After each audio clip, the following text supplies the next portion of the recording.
So what sort of assistance are we looking at here? Well, we are looking at the most basic issues. Somebody needs to eat immediately when you arrive. And indeed, as I say, NEMA has been helping us. The World Food Programme also has joined us in supplying food. There are logistics problems, of course, to reach there. That's why it takes that long. We are also talking of health. There are some organizations that are trying to provide health services as much as is possible, and shelter, because practically this is the rainy season. And once you arrive at a place, the first thing you want is to protect your family. Those are the most important and most immediate needs: shelter, food, and health. You paint a very worrisome picture here. You know, how critical is the situation, in terms of the number of deaths and maybe diseases and the likes of it? You know, what exactly is happening? No, we actually make sure that at least if everything is very poor, at least there is no death. That's the baseline for us.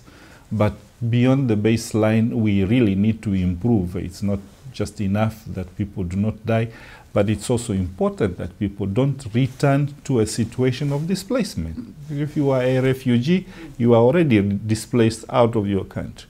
But you come back to a place like Banki, where the population of Banki all of a sudden doubled to more than 42,000, when the town is actually made for half of that number of people. And even that half was already in an IDP camp, meaning that these other people, either they come to an IDP situation or they have to continue to other towns where the services are also very poor, such as Goza and Pulka. What is the UNHCR doing to collaborate with the federal government to address this situation, basically? Absolutely. We, first of all, at the level of response, on the Nigeria side, I mean, we were not in Banki permanently because of the security challenges. But now we have decided that we will be in Banki despite the security challenges, to make sure that at least we can provide support not only to the government but also to the NGO partners that are working with us, and together to try and create the conditions. We have distributed what we call non-food items. These are domestic items of first necessity, such as blankets and mattresses and some cooking utensils. We have built shelters. Those shelters are not enough because you can imagine 12,000 people is really not a response that you provide in 1 week. It takes quite some time. So shelter, we've been providing shelter. WFP and NEMA have been providing food, and UNICEF and other health agencies have been providing help. So what exactly happened to the tripartite arrangement, the Commission talked about earlier? It's had to do with the UNHCR, the government of Nigeria, and that of Cameroon. Is that still happening? Is there any meeting at all on this?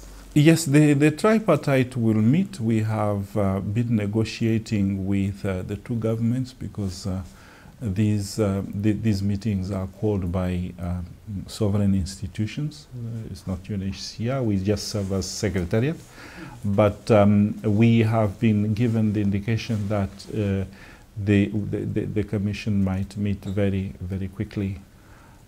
Beyond the tripartite is the fact that there are things you can control and there are others you cannot control. The tripartite will certainly help us manage the movement and put some order, and maybe also allow us some time to improve the conditions before the refugees come.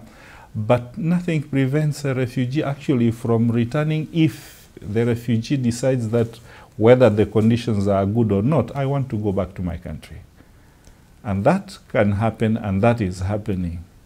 And that might continue to happen with or without a tripartite. But indeed, the tripartite will probably give us a better opportunity to help manage the returns in a manner that way. The women and children tend to be the most vulnerable in situations like this, of course, in terms of diseases, and we've heard a whole lot happening apart from the fact that there's huge malnutrition going on.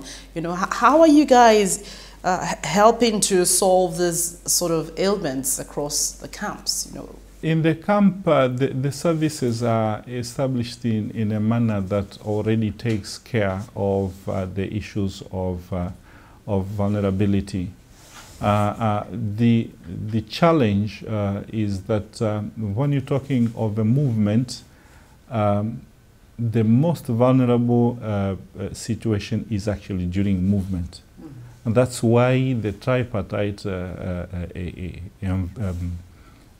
framework would have been better, because that takes care of vulnerabilities that need to be protected when you're moving people.